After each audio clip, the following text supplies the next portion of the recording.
vignerons, on est Côtes-du-Rhône avec le domaine des Tours en Vennes-Pays, Côtes-du-Rhône et Vaqueyras en Château des Tours, et puis Fonsalette en Côtes-du-Rhône et le Reyas en Châteauneuf. Le Reyas, c'est une région des Côtes-du-Rhône sud, donc c'est que du grenache, avec une originalité d'un terroir très particulier, donc un grenache dans sa finesse et son élégance. Aujourd'hui, c'est vrai qu'on a les gens sont heureux de redécouvrir des vins fins, mais en plus, Reyas reste un domaine qui est connu depuis longtemps, puisque mon grand-père faisait déjà des vins, mais c'est avec plaisir qu'on partage notre passion de vigneron. En partageant tous ces vins, puisque c'est des vins de partage. Donc une occasion comme aujourd'hui, c'est une occasion de partager les bouteilles avec beaucoup de monde. Et c'est une bonne journée de famille.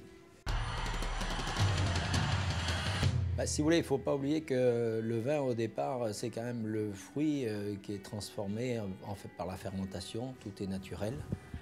Qu'on ait une expression très prononcée des terroirs. C'est la création qu'on respecte. Et comme la création parle naturellement, la terre enracine les racines.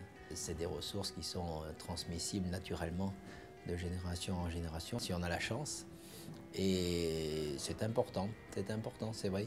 Ça reste parce que le vin, c'est fait partie des grands moments des familles, des repas de famille.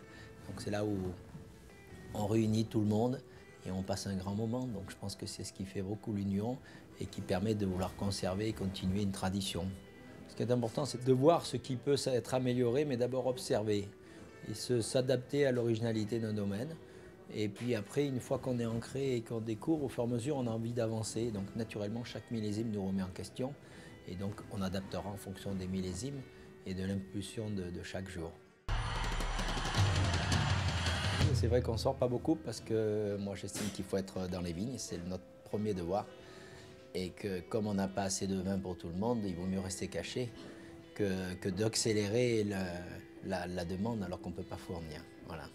Mais de partager un plaisir de dégustation et de partager des bouteilles avec beaucoup de monde, je trouve que c'est un moment important. Moi je défends toujours que nos vins ils sont faits pour être bu par des gens passionnés. Et donc M. Duverny était venu déguster au Reyas un jour et j'aime bien faire découvrir un peu à l'aveugle certains cépages et certains vins. Et quand je lui ai fait découvrir le premier vin, je lui ai demandé ce que c'était. Et il a trouvé du premier coup le cépage, ce que beaucoup de gens ne trouvent pas forcément, et c'était que du cinsault. Et là je me suis dit, on voit quelqu'un de passionné qui connaît bien les vins et qui aime tout vin, parce que le cinsault reste un cépage accessible, pas forcément que dans les grands vins. Donc je me suis dit, c'est intéressant, c'est quelqu'un qui aime le vin. Voilà, donc c'était les cinsauts de Fonsalette.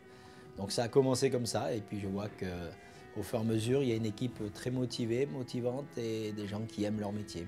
Donc ça fait plaisir. Et je pense qu'il faut encourager ces maisons-là. Eh bien merci, ça sera le mot de la Voilà. fin. Merci beaucoup. Merci.